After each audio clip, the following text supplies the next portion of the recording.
Okay, Martin Haley here, Atlanta, Georgia. Here's the next one in my series of 8 Raspberry Pi projects plus 3 bonus Pis. And this one is what I call my MakerPi.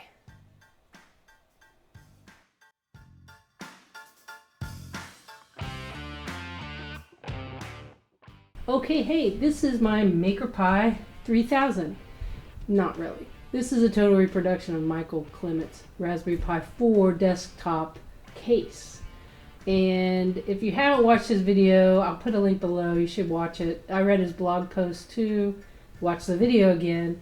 Really liked how he used the design process in Tinkercad and showed a quick screencast, and then outsourced the SVG to Inkscape. And anyway, it's just an appealing video. So I watched it, and I watched it twice, and I thought, oh, okay, I want one. But they were sold out on his Etsy store at the time, so I ended up building it myself.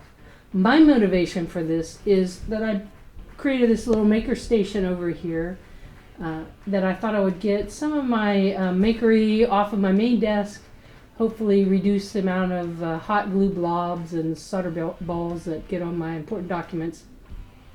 So I moved over here. I had a Raspberry Pi 3B, and I 3D printed some brackets back here and mounted a screen on the wall here and was using it for a while, and then I got a Pi 4 to use.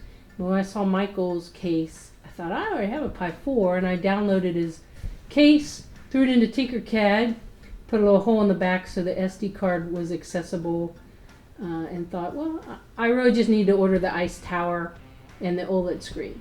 So I went ahead and built it. He also included files to 3D print the sides, which I did while I ordered the acrylic. I do have access to a laser cutter, and I have to say the acrylic really makes the RGB light from the ice tower pop. It refracts it. It's really nice. Michael Clement's Tinkercad screen grab really caught my eye in his video, so here's an homage with 2 tips. One, first make a duplicate of anything before you modify it, so that if you get lost you can always delete it, start again. And secondly, to align something with a vertical plane, change the work plane to be vertical, and then you can align it and use Control D and drop it down. Not so important here since we're poking a hole all the way through it, but just a tip.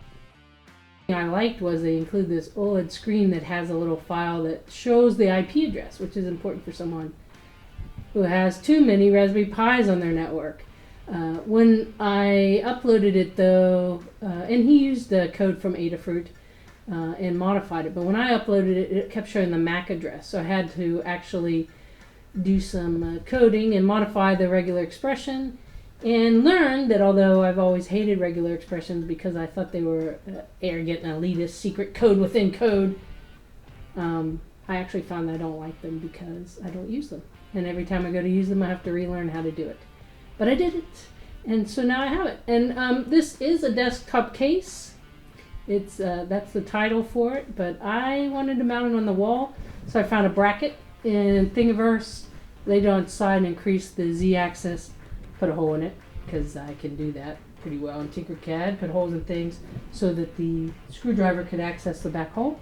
Also put a little tray on it so I could set the Pi case on it, and use my handy gaffer's tape sort of just to hold it in place.